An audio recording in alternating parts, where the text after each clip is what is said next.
Today's special Untold Delicacy recipe is Bajrekachurma. This Rajasthani special delight is made out of bajre ka atta, jaggery powder and desi ghee. For this you need to knead the atta and make a dough out of it with some warm water and set it aside for at least 5 minutes.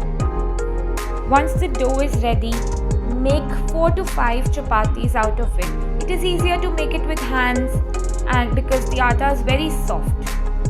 Now, this is how your chapati looks. The next step is to crush these chapatis and put it in a mixture grinder and grind it. Add ghee in your kadhai and add this mixture and roast it for a good 3 to 4 minutes.